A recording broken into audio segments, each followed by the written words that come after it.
अनंतकोटी ब्रह्मांड नायक राजाधिराज योगीराज प्रब्रह्म श्री संत सद्गुरू ब्रह्मांड नायक बाळूमामांच्या नावानं चांग भलं, हलसिद्धनाथांच्या नावानं चांग भलं. नमस्कार प्रेमळ भक्तांनो, तुम्हा सर्वांचे पुन्हा एकदा खूप खूप मनापासून स्वागत आहे. भक्तांनो, एका नगरात दोन चोर राहत होते. प्रत्येक दिवशी ते चोरी करत आणि दोन हिस्से करून वाटत असत. एक हिस्सा स्वतःसाठी व दुसरा हिस्सा ईश्वराला देत असत. एका रात्री ते चोरीसाठी निघाले. बरीच भटकंती करूनही त्यांना चोरी करण्याची संधीच मिळाली नाही. दोघेही थकून मंदिराच्या ओट्यावर बसले. तेथे त्यांना एक संत भेटले. संताने त्यांना परिचय विचारायला सुरुवात केली, तर त्यांनी स्वतःबाबत खरे सांगितले. हे ऐकून संत म्हणाला, तुम्ही जे करत आहात ते चांगले की वाईट आहे, यावर कधी तुम्ही विचार केला आहे का? चोर म्हणाले, आम्ही करत आहोत ते चांगलेच असणार आहे, कारण चोरी करून आम्ही जे धन किंवा वस्तू प्राप्त करतो ते आम्ही दोन भागामध्ये वाटतो. एक भाग आम्ही स्वतःकडे ठेवतो आणि दुसरा भाग ईश्वराचरणी अर्पण करतो. तेव्हा त्या संताने आपल्या झोळीतून एक जिवंत कोंबडा काढला आणि त्यांना देत म्हणाला, आज तुम्ही चोरी करू शकत नाहीत, त्यामुळे निराश वाटत असेल तुम्हाला, हा कोंबडा ठेवा. याचे दोन हिस्से करा. एक स्वतःसाठी ठेवा आणि दुसरा ईश्वराचरणी ठेवा. दोघेही चोर आश्चर्यचकित झाले. संतांच्या बोलण्याचा आशय समजून म्हणाले, महाराज, इथून पुढे आम्ही चोरी न करता कष्टाची कमाई करून खाऊ आणि त्यातील एक हिस्सा ईश्वराचरणी ठेवू. दोघेही संताला नमस्कार करून निघून गेले. जय बाळूमामा. भक्तांनो, अशाच प्रकारचे बाळूमामांचे भावनिक, प्रेरणादायी आणि महत्त्वपूर्ण संदेश ऐकण्यासाठी आत्ताच आपल्या चॅनलला सबस्क्राईब करा आणि आपले हे दैवी संदेश जास्तीत जास्त भक्तांपर्यंत शेअर करा. कारण आपल्याला घराघरामध्ये बाळूमामांच्या सेवेचा झेंडा हा उभा करायचा आहे. म्हणून मामांच्या या कार्याला तुमचाही हातभार नक्की लावा. बोला जय बाळूमामा.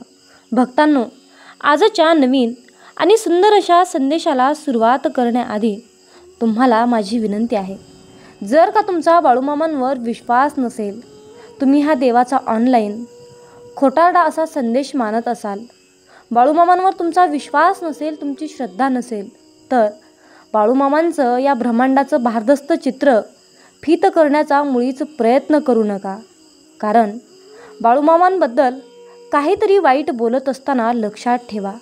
कारण बाळूमामा सांगतात, बाळूमामा म्हणजेच खैराचा इंगळ आहे, ईशाचा पेला आहे, सांभाळून पीत जा. बाळूमामा हे शेष अवतार आहेत. म्हणून मामाबद्दल काही बोलत असताना विचारपूर्वक बोला. कृपया तुम्हाला हीच विनंती आहे. अन्यथा तुमचा विश्वास नसेल तर तुम्ही हा संदेश इथेच सोडून दिलात तरी तुम्हाला बाळूमामांचा आशीर्वाद प्राप्त होवो, हीच मी माझ्या बाळूमामाचरणी प्रार्थना करते आणि आजच्या सुंदर अशा संदेशाला सुरुवात करते.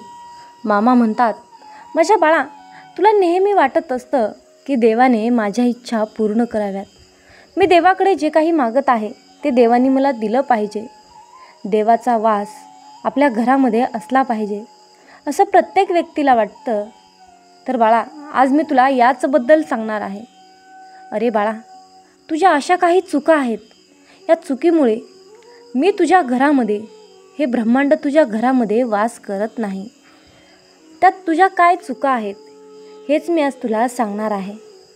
माझ्या बाळा, देवांचा वास आपल्या घरात कायम राहण्यासाठी घराचे व देवघराचे हे महत्त्वाचे नियम तुला मी आज सांगणार आहे. माझ्या बाळा, तुझ्या एका चुकीमुळे देव तुझ्या घरात वास करत नाही. देवपूजा करताना पूजेचे नियम माहीत नसल्यामुळे 99% चूक तुझ्याकडून घडते. म्हणून बाळा, तुला या पूजेचं मुळीच फळ मिळत नाही आणि या चुकीमुळे मी तुझ्या घरामध्ये राहत नाही. माता लक्ष्मी तुझ्या घरामध्ये वास करत नाही. अरे मुला, देवघर हे देवाचे घर आहे. मग त्या बाबतीत आपण काळजी घेणे खूप गरजेचे आहे रे. आपल्या देवघरात कोणकोणते देव असले पाहिजेत आणि ते कसे ठेवावेत हे तुला मुळीच माहिती नाही. याबद्दल तुला संपूर्ण माहिती असणं गरजेचं असतं. ज्या घरात देवघर नाही त्या घराला घरपण राहत नाही, त्या घराला शोभा येत नाही. बाहेर जाऊन कितीही देवदेव करा, देवपूजा करा, पण जर तुमच्या घरातच तुमच्या देवांना जागा नसेल तर तुमची पूजा भक्ती कशी सार्थकी लागेल. म्हणून बाळा, आपल्या घरात छोटेसे का असना देवघर पाहिजे. घरात देवघर असल्यामुळे आपल्या घरातील वातावरण एकदम प्रसन्न आणि उत्साहित राहते. अरे मुला, देवघराचे महत्त्वाचे नियम मी आज तुला सांगणार आहे. मामा म्हणतात, माझ्या बाळा, देवघर भिंतीला किंवा आपण जे लाकडी पाट वापरतो त्यांना लाल रंग किंवा केशरी रंग असावा. देवघर नेहमी स्वच्छ आणि प्रसन्न ठेवायचे आहे. देवघरात धूळ साचता कामा नये. देवांना आंघोळ घालण्याचे पाणी हे देखील स्वच्छ आणि निर्मळ असावं.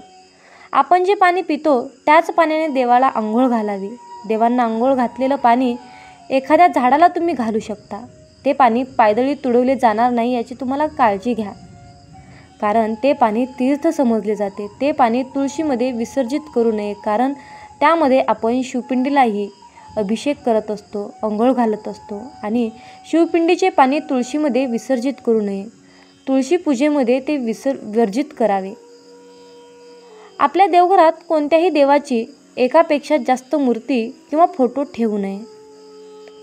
माझ्या बाळा, आपल्या देवघरातील देव उजव्या सोंडेचे गणपती ठेवू नये, कारण उजव्या सोंडेच्या गणपतीचे शास्त्र खूप कठीण असते आणि त्याची पूजाही खूप कठीण असते.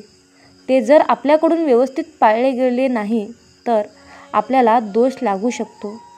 म्हणून आपल्या देवघरात नेहमी डाव्या सोंडेचा गणपती ठेवावा आणि दररोज देवपूजा करताना प्रथम गणपतीची पूजा करावी. सर्वात अगोदर गणपतीला अंघोळ घालावी. प्रथम गणपतीला आसन द्यावे. प्रथम गणपतीला गंध लावावे.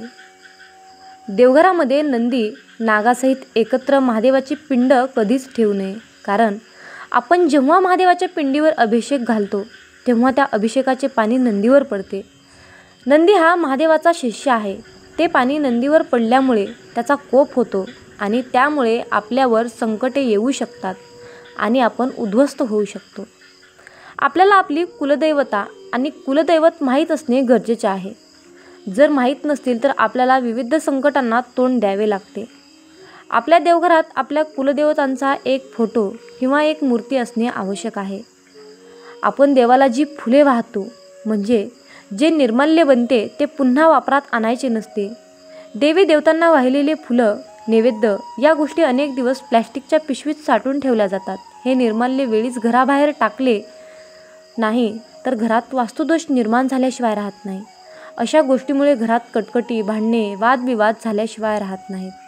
तसेच वाद लावल्यानंतर जळालेले काड्या तशाच घरामध्ये दिवसेंदिवस राहतात. त्याच्यामुळे जास्तीत जास्त निगेटिव्हिटी एनर्जी निर्माण होते.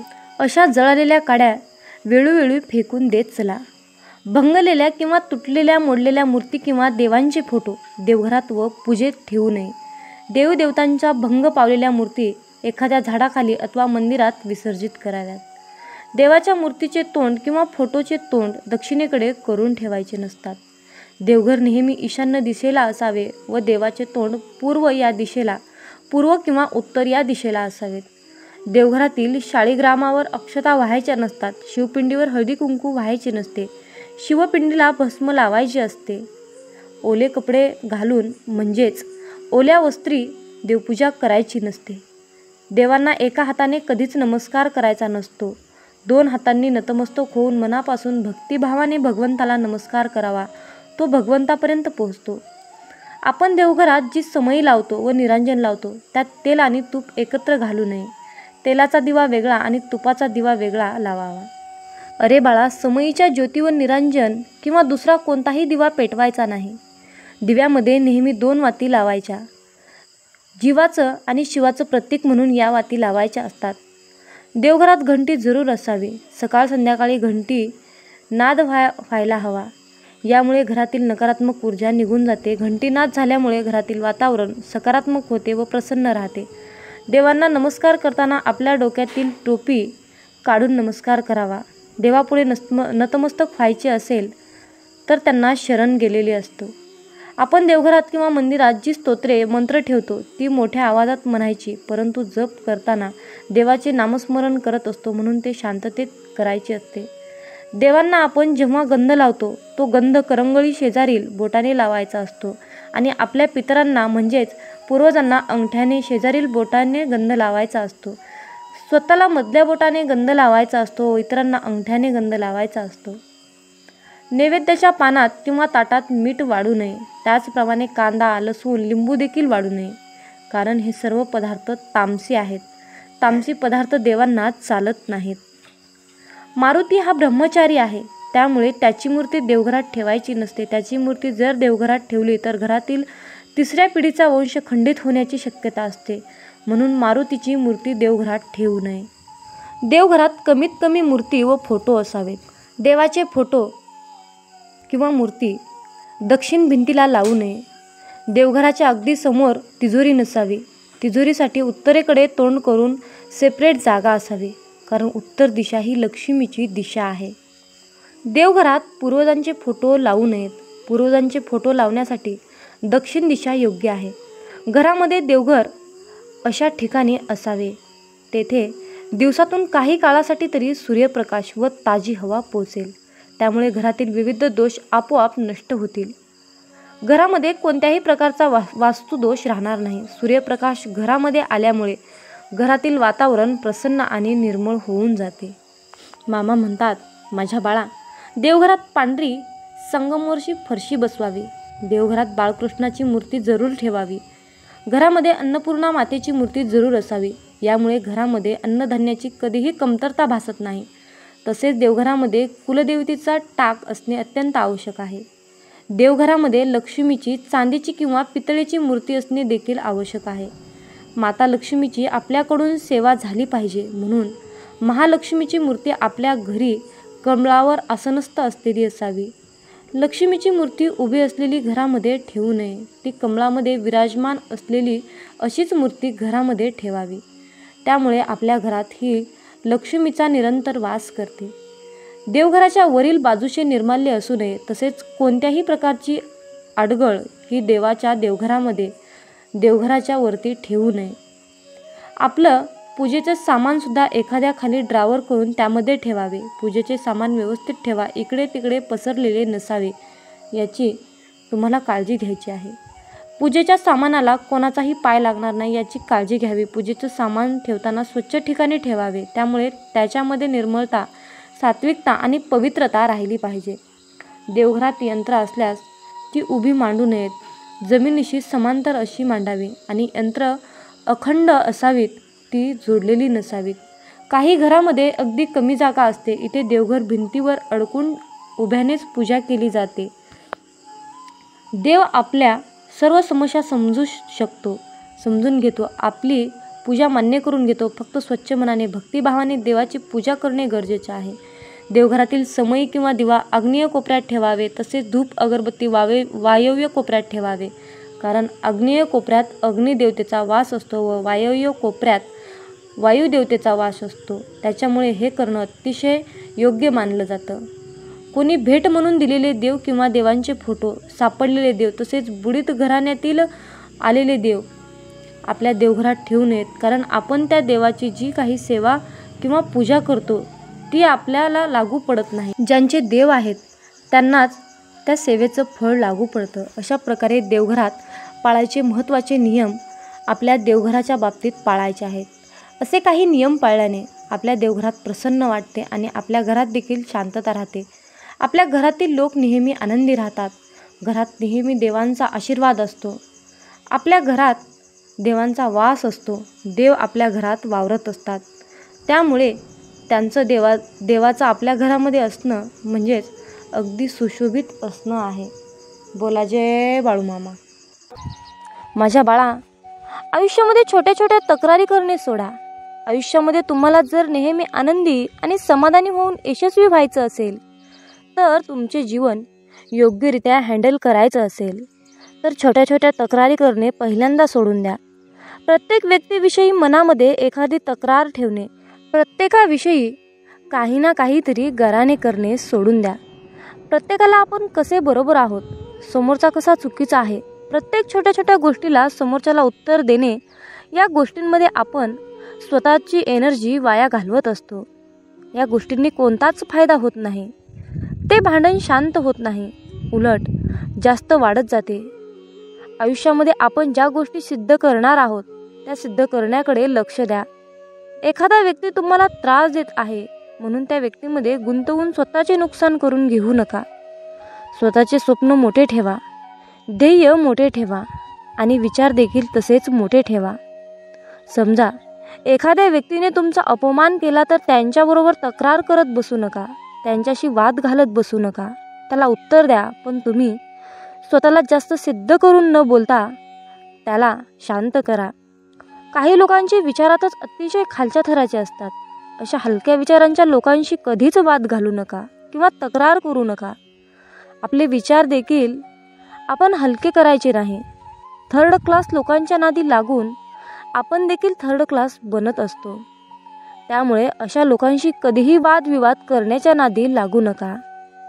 माझ्या बाळा, सर्वांच्या नजरेत चांगले राहण्यासाठी काहीच गरज नाही.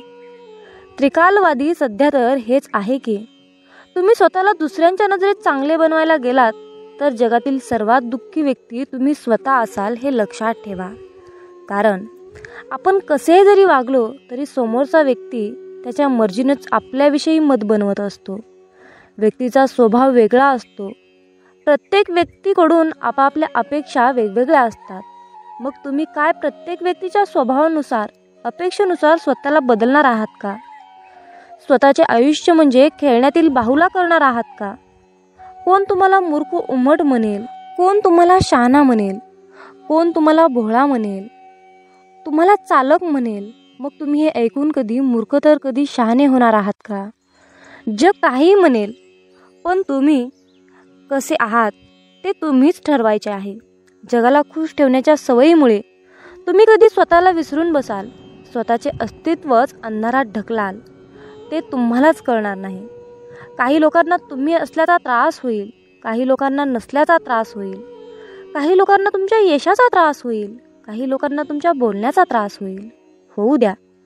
त्यांना त्रास होत आहे म्हणून तुम्ही काय स्वतःला विसरणार आहात का? समोरच्या व्यक्तीला तुमचा त्रास होत आहे म्हणून तुम्ही स्वतःला त्रास करून घेणार आहात का? माझ्या बाळा, एक गोष्ट नेहमी लक्षात ठेव. आजूबाजूचे लोक आपल्याला मागे खेचूनच आनंदी होणार असतात. जगाला खुश आपण ठेवू शकत नाही. प्रत्येकाचे मन आपण जपू शकत नाही. त्यामुळे स्वतःला कसे सिद्ध करू शकाल, स्वतः कसे यशस्वी होऊ शकाल याकडे लक्ष द्या. मग बघा, जग आपोआप तुमच्याकडे बघून खुश होईल. स्वतः प्रामाणिक राहा, चांगल्या मार्गावर चालत राहा. मग बघा, जग तुमच्याकडे बघतच राहील. प्रत्येकाला स्पष्टीकरण देऊ नका. जगाला तुम्हाला काय हवं आहे याच्याशी काहीच देणं घेणं आहे तर त्यांना काय तुमच्याकडून हवं आहे त्यांच्याशी देणं घेणं असतं. तुमच्याकडून कोणत्या गोष्टी करून घेता येतील हेच त्यांना माहीत असतं.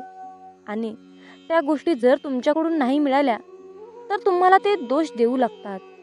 मग अशा लोकांना तुम्ही स्वतःबद्दल कधीही स्पष्टीकरण देत बसू नका. आपण कसे त्यांना मदत करू शकत नाही किंवा आपण काही चुकीचं वागत नाही हे त्यांना पटवून देण्याची काहीच गरज नाही.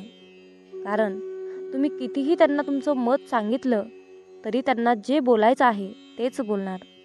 त्यांचं तुमच्याविषयी जे मत निर्माण झालं आहे ते मत ठाम राहणार.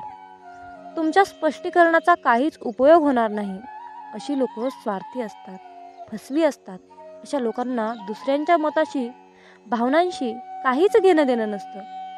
अशा लोकांना ओळखणं अतिशय गरजेचं असतं. आणि अशा लोकांना आपण त्यांच्याशी किती चांगले वागत आहोत हे पटवून देण्याचा प्रयत्न म्हणजे व्यर्थ मूर्ख लोकांचे मन जपणं. मूर्खांचंच लक्षण होऊ शकतात. त्यामुळे फसव्या लोकांपासून, मूर्ख लोकांपासून दूर राहा. त्यांना कधीही स्वतःबद्दल स्पष्टीकरण एक्सप्लेन करत बसू नका. अपेक्षा कमी करा. आपल्या मानसिक त्रासाचे खरे कारण आहे. समोरच्या व्यक्तीकडून अपेक्षा करणे त्याला काय वाटत असते. आपण समोरच्या व्यक्तीशी खूप चांगले वागत आहोत, त्याचा खूप चांगला विचार करत आहोत, तर त्याने देखील आपल्याविषयी आपल्याशी चांगले वागावे, आपला चांगला विचार करावा. आणि हीच अपेक्षा आपल्याला आतून खचवत असते, आपल्याला कमकुवत बनवत असते. जितक्या अपेक्षा जास्त तितका त्रास देखील जास्त. ज्या वेळेला आपल्या अपेक्षा पूर्ण होत नाहीत त्यावेळेला आपण निगेटिव्ह विचार करायला लागतो. समोरच्या व्यक्तीकडून आपण आपल्याशी आपल्या मर्जीप्रमाणे वागण्याचा अपेक्षा केल्या तर चुकीचं आहे. समोरचा व्यक्ती त्याच्या मर्जीनेच वागणार, त्याच्या मनावर आपलं बंधन ठेवू नका. आपण एखाद्याशी नातं प्रामाणिकपणे निभावत असतो तर समोरचा आपल्याशी स्वार्थासाठी नातं निभावत असतो. आपण नात्यामध्ये प्रेम करतो तर ते लोक आपल्यामध्ये फसवण्यासाठी संधी शोधतात.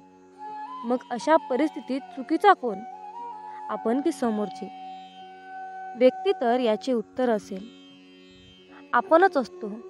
आपण जे काही समोरच्या व्यक्तीशी वागतो ते आपलं कर्म आहे आणि समोरचा व्यक्ती आपल्याशी जो वागतो तो त्याचं कर्म आहे. आपण त्यांच्याकडून चांगले वागण्याच्या अपेक्षा करणे हे चुकीचे आहे, कारण आपण अशा लोकांशी नातं निभावत असतो जे की ते लोक लायकीचेच नसतात. आपण त्यांच्याकडून अपेक्षा करणे सर्वात मोठी चूक असते. समोरच्या व्यक्तीकडून आपल्या अपेक्षा पूर्ण नाही झाल्या तर आपण स्वतःला दोषी ठरवायचे नाही, तर स्वतःला आनंदी आणि समाधानी आणि आयुष्यात सिद्ध करून यशस्वी व्हायचं असेल तर सर्वात आधी सोडून द्या अपेक्षा करणे. मामा म्हणतात, माझ्या बाळा, आयुष्यामध्ये कधीच भोळे राहू नका, हुशार बना. स्वभाव चांगला असणे, समोरच्याला समजून घेणे, संयमी असते अतिशय चांगली गोष्ट आहे. पण या गोष्टी प्रमाणाबाहेर आपल्या स्वभावात असल्या तर समोरची व्यक्ती आपला फायदा घेऊ शकते. या कलियुगामध्ये अतिशय चांगले भोळे असून फायदा, कारण अलीकडे लोक त्या लायकीचेच नाहीत. प्रत्येक वेळेला आपण नातं टिकवण्यासाठी शांत बसतो, समोरच्या व्यक्तीचा स्वभाव जपण्याचा प्रयत्न करत असतो. प्रत्येक वेळेला आपण स्वतःमध्ये बदल करून समोरच्या व्यक्तीला समजून घेत असू तर समोरचा व्यक्ती तुम्हाला कमकुवत समजायला वेळ लावणार नाही. अशा या भोळ्या विचारामुळे लोक तुम्हाला लास्ट स्टेजला त्रास देऊ शकतात आणि ज्या वेळेला तुमचा संयम सुटतो आणि तुम्ही त्रास देणाऱ्या व्यक्तीला उत्तर द्यायला लागतात त्यावेळेला तुम्हाला उर्मटमधून सिद्ध केले जाते. जो तुमच्या भावनेचा कदर करतो, जो तुमच्या प्रत्येक शब्दाला किंमत देतो, जो तुम्हाला समजून घेतो त्याला तुम्ही नक्कीच किंमत द्या, त्याला समजून घ्या. पण ज्या लोकांना तुमची कदर नाही त्या लोकांसमोर झुकण्याची काहीच गरज नाही. प्रत्येक वेळा तुम्हीच झुकायला गेलात तर लोक तुम्हाला झिरो समजतील आणि व्हॅल्यू देणार नाही.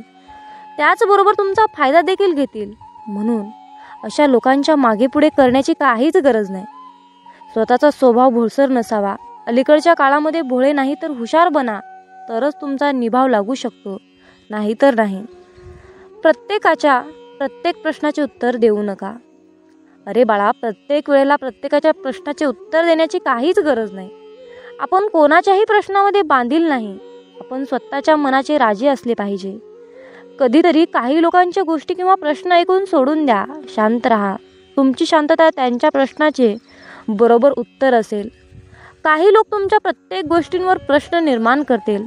तुमच्या कामावर, तुमच्या बोलण्यावर, वागण्यावर, तुमच्या स्वप्नांवर, प्रत्येक गोष्टींवर प्रश्न तयार करतील आणि तुम्हाला कोड्यात टाकतील. म्हणून तुम्ही काय स्वतःला सिद्ध करण्यासाठी त्यांच्या प्रत्येक प्रश्नाचे उत्तर देत बसाल का? हा जर काही चांगले प्रश्नाचे उत्तर देत बसला तर त्याचे प्रश्न कधीही संपणार नाहीत. उलट तुमची एनर्जी वाया जाईल, वेळ वाया जाईल, तुमचा ब्रेन काम करण्यालायक राहणार नाही, तुमचे मन अस्वस्थ होईल. अशा व्यक्तींच्या निगेटिव्ह प्रश्नामुळे तुम्ही निगेटिव्ह विचार करायला लागाल, स्वतःला कमी समजायला लागाल. आयुष्याच्या प्रत्येक वळणावर वेगवेगळ्या स्वभावाचे लोक भेटतील. तर काही तुम्हाला त्रास देणारे असतील, तुम्हाला काही मागे खेचणारे असतील, काही तुमचा अपमान करतील. पण अशा लोकांना हँडल कसे करायचे ते शिका. त्यांच्या कोणत्याही गोष्टीला लगेच रिॲक्ट करू नका, शांत राहा. कारण तिरस्काराने भरलेल्या प्रश्नाचे उत्तर तुम्ही तिरस्कारानेच दिलं तर तुमच्यातच फरक काय? प्रत्येकाला उत्तर देत बसण्यापेक्षा स्वतःला काही सिद्ध करायचं असेल याकडे लक्ष द्या. तुम्हाला शांततेत यशस्वी झालेले पाहून प्रश्न विचारणाऱ्या लोकांना आपोआप उत्तर मिळेल. मामा म्हणतात, माझ्या बाळा, आयुष्यामध्ये प्रत्येक गोष्टीवर विश्वास ठेवू नका. समोरच्या व्यक्तीची बोलण्याची प्रत्येक गोष्ट खरी असते असं नाही. समोर दिसणारा व्यक्ती कितीही चांगलं बोलत असला तरीही त्याच्या मनात आपल्याविषयी चांगलंच आहे असं होत नाही. अलीकडच्या काळामध्ये माणसं तोंडावर एक बोलतात आणि पाठीमागे एक बोलतात. आपल्याशी वागायचं एक आणि मनात उद्देश असतो एक. आपल्या पुढे गेलेल्या लोकांना पाहवत नाही. ते आपल्याला मागे खेचण्यासाठी आपल्याशी चांगलं वागण्याचा मुखवटा घालत असतात. त्यामुळे प्रत्येकावर विश्वास ठेवून आपली फसवणूक आपण करून घ्यायची नाही. प्रत्येक माणसाच्या बोलण्याची पद्धत ओळखायला शिकली पाहिजे. काही लोक तर इतकी स्वार्थी असतात की त्यांचा स्वार्थ साधेपर्यंत असते. आपल्याशी खूप चांगलं वागतात, आपल्या मनात शिरतात, आपल्याला खूप चांगल्या गोष्टी शिकवतात, सांगतात आणि त्यांचे आपल्याकडून काम झाले, मतलब निघाला की आपल्यापासून दूर निघून जातात. आपल्याला ओळखायला सुद्धा तयार होत नाहीत. मुखवटा घातलेली लोक ओळखायला शिका. काही लोक आपल्याशी चांगलं बोलत असतात, आपल्या चांगल्याच गोष्टी आपल्याला सांगत असतात, कारण त्यांना आपल्याला गोड बोलून शिक्षा द्यायची असते. या लोकांना फक्त आपले नुकसानच झालेले बघायचे असते. त्यामुळे ते लोक चांगलं वागण्याचा दिखावा करत असतात. तर जी लोक फक्त गोड बोलतात ती लोक आपले कधीही शुभचिंतक होऊ शकत नाहीत. खरं तर जी लोक आपल्याला आपल्या चुका समजून सांगतात ती लोक आपली शुभचिंतक असतात हे समजून घेण्याची गरज आहे. त्यामुळे समोरच्या व्यक्तीवर विश्वास ठेवण्या अगोदर स्वतःच्या मनाला पटतंय का ते बघा. समोरच्याचा विश्वास मिळवणे आणि समोरच्यावर विश्वास ठेवणे या दोन्ही गोष्टी माणसाला योग्य मार्गाने जमल्या पाहिजे. माझ्या बाळा, जीवन जगत असताना हाल होतील रे, पण हार कधीच होणार नाही. फक्त माझ्यावर विश्वास ठेवून चल. चिखलात पाय फसले तर नळाजवळ जावे, पण नळाला पाहून चिखलात जाऊ नये. त्याचप्रमाणे जीवनात वाईट परिस्थिती आली तर पैशाचा वापर करावा, परंतु पैसा पाहून वाईट काम करू नये. म्हणूनच म्हणतात, समजून घ्यावे जीवनाचे बारकावे, समजून घ्यावे जीवनाचे बारकावे, अंधार तिथे दीप पाजळावे, अंधार तिथे दीप पाजळावे. मित्रांनो या आयुष्याकडे बारकाईने लक्षपूर्वक पहा. जिथे अंधार दिसेल तिथे दिवा लावण्याचा प्रयत्न करा. तुमच्या सुद्धा आयुष्यामध्ये मामा नक्कीच प्रकाश टाकतील, यात काही शंकाच नाही. अरे बाळा, आमची साथ मिळवण्यासाठी तुझं अंतर्मन शुद्ध आणि निर्मळ ठेव. मग तुझ्याकडे कोणी वाईट नजर टाकेल, तुला त्रास देण्याचा प्रयत्न करेल, त्यास आम्ही पाहून घेऊ. बाळूमामांचा हा आशीर्वाद प्राप्त करण्यासाठी आत्ताच आपला हा संदेश शेअर करा आणि बाळूमामा माझा तुमच्यावर पूर्णपणे विश्वास आहे असे टाईप करा. जीवनात तुम्ही स्वतःला जितकं सुखी समजाल तितकंच सुखी राहाल. आपल्याविषयी वाईट बोलणारे बरेच लोक असतात, पण त्यांच्याकडे लक्ष द्याल तर विखुरले जाल. मन शांत ठेवून पुढे जाल तर जीवनात नक्कीच यशस्वी व्हाल. कर्म असं एक रेस्टॉरंट आहे की तिथं ऑर्डर देण्याची गरज नाही. तिथं आपल्याला तेच मिळतं जे आपण शिजवलेलं असतं. जीवनात एखाद्याला सोडून जाताना मागे फिरून पाहावंसं वाटलं तर पुढे जाऊच नये. प्रत्येक वस्तूची किंमत वेळ आल्यावरच होत असते, कारण वातावरणात फुकट मिळणारा ऑक्सिजन हा दवाखान्यात खूप महाग विकला जातो. दुसऱ्यापेक्षा आपल्याला यश उशिरा मिळत असेल तर निराश होऊ नका. हा विचार करा की घरापेक्षा राजवाडा तयार व्हायला जास्त वेळ लागतो. दगडामध्ये एक कमतरता आहे की तो कधीच पितळत नाही, पण एक चांगुलपणा आहे की तो कधीच बदलत नाही. जीवनात एका ठराविक वयानंतर आपल्याला पेन्सिलच्या ऐवजी पेन दिले गेले. त्याचं कारण हेच आहे की हे आपल्या लक्षात आले पाहिजे. जसं जसं आपण मोठे होत जातो तसं तसं आपल्या चुका खोडल्या जात नाहीत. तुम्ही सहमत असाल तर आत्ताच आपल्या व्हिडिओला लाईक करा आणि चॅनलला सबस्क्राईब करा. तुमच्यासाठी नशिबाचे योग्य ते द्वार उघडले जाईल. वाक्य छोटं आहे पण तितकंच खरं आहे. जग धोका देऊन हुशार झालं आणि आपण विश्वास ठेवून मूर्ख झालो. जीवनात काही जखमा अशा असतात की त्या दिसत नाहीत, कोणाला दाखवताही येत नाहीत, पण त्या सतत टोचत राहतात. जीवनात समोरच्याला माफ करता येतं, त्याचे अपराध विसरता येतात, पण त्यांच्यात पुन्हा एकदा मन गुंतून राहता येत नाही. स्वतःचं मन शांत करता आलं की सगळे गोंधळ आपोआप शांत होतात. मामा म्हणतात, माझ्या बाळा, एक गोष्ट नेहमी लक्षात ठेव, अपेक्षा हीच दुःखाचं सर्वात मोठं कारण आहे. जीवनात मानवी स्वभाव ओळखणं खूप अवघड आहे, कारण माणूस हा वेळेनुसार बदलतो. जेव्हा एक व्यक्ती दुसऱ्या व्यक्तीवर प्रेम करते तेव्हा ती म्हणते की मी तुझ्यासाठी जीव द्यायला सुद्धा तयार आहे, पण जशी वेळ बदलते तेव्हा तीच व्यक्ती म्हणते की मी तुझा जीव घेईन. त्यामुळे लक्षात ठेवा की सर्व काही बदलणार आहे आणि बदल ही एक शाश्वत गोष्ट आहे. मामा सांगतात, जीवनात ज्या ठिकाणी आपल्याला सर्वात शेवटी आमंत्रित केलं जातं त्या ठिकाणी कधीच जायचं नाही, कारण तुम्हाला तिथे बोलवण्याची कुणाचीच इच्छा नसते. त्यांनी तुम्हाला केवळ उपचार म्हणून बोलाविलं असतं. अशा ठिकाणी जाऊन स्वतःचं महत्त्व कमी करून घेऊ नका. जोपर्यंत एखादी गोष्ट स्वतःहून कोणीच आपल्याला सांगत नाही तोपर्यंत ती गोष्ट विचारू नका. जर का तुम्ही एखाद्या व्यक्तीसाठी महत्त्वाचे असाल तर ती व्यक्ती तुम्हाला सर्व काही स्वतःहून सांगेल.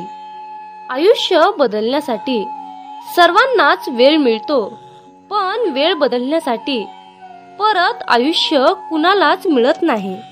म्हणून बाळा, ही एक गोष्ट नेहमी लक्षात ठेव, संघर्ष करणारा माणूस हा नेहमी एकटाच असतो, पण यशस्वी माणसाच्या पाठी सारं जग उभा असतं.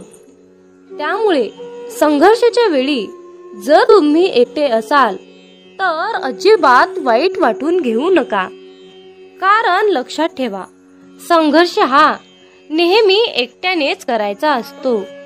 मामा म्हणतात, माझ्या बाळा, बदल हा एक जीवनाचा भाग आहे.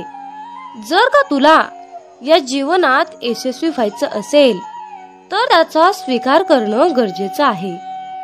जर का तुम्ही बदलाला विरोध करत असाल तर तुम्ही अशी संधी गमावू नका, ज्या तुम्हाला वाढण्यास आणि तुमचे ध्येय साधण्यास मदत करू शकतात. जीवनात बदल स्वीकारा आणि नवीन अनुभवासाठी खुले व्हा. मित्रांनो, रडू तर खूप येत होतं, डोळ्यात पाणी दिसत नव्हतं, चेहरा तर कोरडा होता, मन मात्र भिजलं होतं. कारण डोळे पाहणारे सगळे असतात, पण मनातील जाणणारे फक्त आपले ब्रह्मांड नायक बाळूमामा असतात. मित्रांनो, बाळूमामा म्हणजेच नुसतेच संत नाही, तर ते ब्रह्मांडाचे मालक आहेत, ब्रह्मांड नायक आहेत, या त्रिलोक्याचे स्वामी आहेत. या ब्रह्मांडाकडे या सर्व पृथ्वीचा सारे भार आणि कारभार आहे. जे काही करत आहेत ते आपले ब्रह्मांड नायक बाळूमामा करत आहेत. मित्रांनो, बाळूमामा म्हणजे पंचमहाभूतावर राज्य करतात. पंचमहाभूत म्हणजे आकाश, जल, अग्नी, वायू, पृथ्वी या पंचमहाभूतावर मामा राज्य करतात. मामांच्या आज्ञेशिवाय झाडाचं पान सुद्धा हलत नाही हे निश्चित आहे.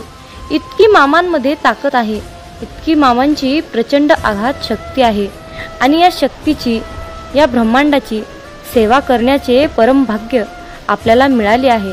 त्यामुळे आपण खूप नशीबवान आहोत. मित्रांनो, जीवनात एक गोष्ट लक्षात ठेवा, जेव्हा आपल्या हातून पटापट चांगले काम घडू लागतात, प्रत्येक कामामध्ये यश येते, तेव्हा मनाला समजून जा की ही किमया, ही लीला आपल्या मामांची आहे. आणि इतरांना त्रास झालेला पाहून जर तुमचं मन दुःखी होत असेल तर लक्षात ठेवा, आपले मन मामामय होत आहे, मामांच्या चिंतनात रमत आहे.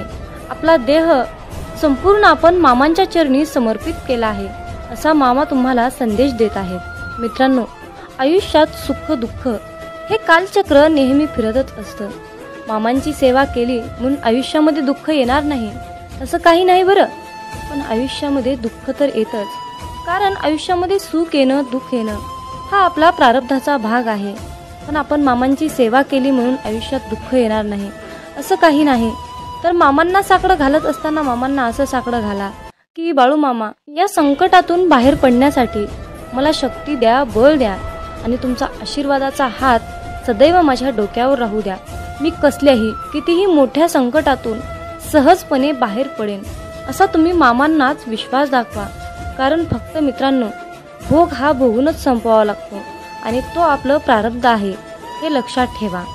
आणि सर्वात महत्त्वाची गोष्ट म्हणजे तुमच्या आयुष्यामध्ये सुख आलं म्हणून मामांना विसरून जाऊ नका आणि दुःख आलं म्हणून निराश होऊ नका. आयुष्यामध्ये दुःख आलं तर पदोपदी मामांना साकडं घाला, पदोपदी मामांना हाक मारा. मामा सदैव तुमच्यासाठी कसल्याही वेळी कितीही संकटाच्या काळी मामा तुमच्यासोबत आल्याशिवाय राहणार नाहीत हे लक्षात ठेवा. आणि मामांवर तितकाच अटळ विश्वास ठेवा. मामा म्हणतात, माझ्या बाळा लक्षात ठेव, तू चांगलं काम करताना मी तुझ्या सोबत आहे आणि तू वाईट काम करताना मी तुला पाहत आहे. तुम्हाला ही प्रचिती तेव्हाच मिळेल जेव्हा तुम्ही मामांचे नामस्मरण कराल. आयुष्यात एकदा इतका मोठा पाऊस पडावा की माणसातील इगो, अहंकार पूर्णपणे वाहून जावा. आयुष्यात एकदा इतकं कडक ऊन पडावं की जवळच्या सावलीचं महत्त्व कळावं आणि ते महत्त्व कळाल्यावर आपल्या जीवनाचं महत्त्व कळावं. आयुष्यात पुन्हा एकदा शाळा अशी भरावी की प्रत्येकाला प्रत्येकाचे बालपण कायम लक्षात राहावे. आणि आपण शाळा शिकत असताना भरपूर काही अनुभव घेतो आणि त्यातून पुढे प्रेरणादायीने पुढे शिकत जातो. आणि मग मोठेपणी सर्व काही आपल्याला प्राप्त करून घेण्यासाठी त्या सर्व गोष्टी आठवाव्या लागतात. आयुष्यात असे जगावे की आपले जगणे पाहून इतरांना सुद्धा जगण्याची मोज कळाली पाहिजे, जीवनाचे महत्त्व कळाले पाहिजे.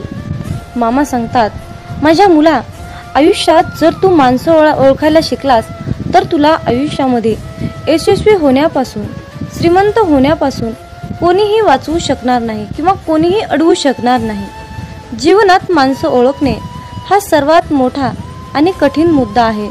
जेव्हा तुम्ही माणसं ओळखायला शिकाल तेव्हाच तुमचं आयुष्य प्रगतीच्या दिशेने वाटचाल करेल. मित्रांनो, आयुष्यात स्वप्न पाहणे हे सुद्धा तितकेच महत्त्वाचे आहे. भूतकाळात फिरता येतं, भविष्यात डोकावता येतं आणि आपण पाहिलेले स्वप्न अपूर्ण राहिल्यास आपलं मन निराश होतं आणि वाचा बंद होते. मित्रांनो, आयुष्यात जर तुम्ही भगवंताचे नामस्मरण सोडले तर तुमच्या जीवनाला काहीही अर्थ उरणार नाही. म्हणून कसलीही परिस्थिती आली तर भगवंताचे नामस्मरण सोडू नका. मित्रांनो, संकल्प ही खूप मोठी शक्ती आहे. जर तुमची इच्छा खूप कठोर, मनापासून आणि प्रबळ असेल तर संकल्प ती इच्छा तुमची स्वतःकडे खेचण्याचा प्रयत्न करतो.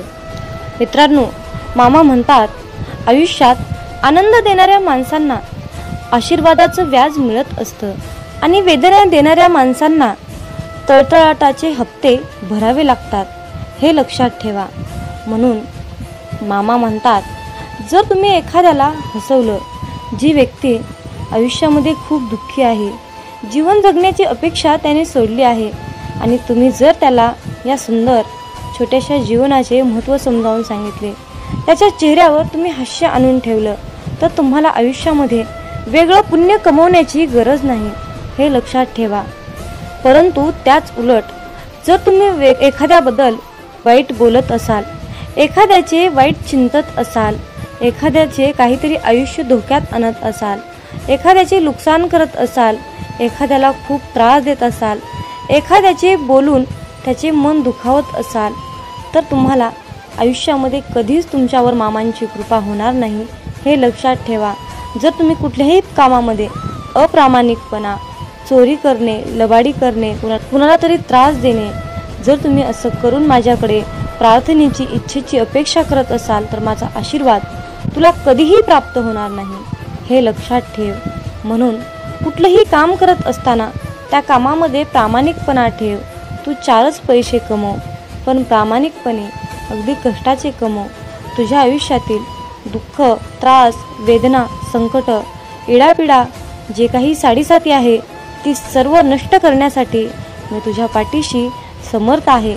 फक्त तू इतरांचे हितचिंतक, इतरांचे जनकल्याण करण्याचा संकल्प माझ्यासमोर घे. आयुष्यात मी तुला कशाचीही कमी पडू देणार नाही. मामा म्हणतात, माझ्या मुला, जर मी तुला एका गरीब व्यक्तीमध्ये, मुक्या प्राण्यामध्ये दिसलो नाही तर मुला, मी तुला आयुष्यात कधीच दिसणार नाही रे. पण जर मी तुला मुक्या प्राण्यात दिसलो, गरिबात दिसलो, वृद्ध व्यक्तीमध्ये दिसलो, निराश व्यक्तीमध्ये मी तुला दिसलो, तर माझा आशीर्वाद सदैव तुझ्या पाठीशी राहील रे मुला. म्हणून तर जीवन जगत असताना मुक्या प्राण्यांच्या भावना कळायला पाहिजेत. वृद्ध व्यक्तींना मदत केली पाहिजे. तहानेला भुकेला ओळखता आला पाहिजे. गोरगरिबांना दान केले पाहिजे. जर तुम्ही असे कराल तर बाळूमामांचा आशीर्वाद सदैव तुमच्या पाठीशी राहील. आणि त्याचबरोबर मामांकडे प्रार्थना करत असताना अगदी सर्वांसाठीच प्रार्थना करा. मामांना म्हणा की हे ब्रह्मांड नायक बाळूमामा, आधी सर्वांचं कल्याण करा, सर्वांचं चांगलं करा, सर्वांच्या इच्छा पूर्ण करा आणि मग शेवटी सर्व सुखी असल्यानंतर माझ्या इच्छा पूर्ण करा.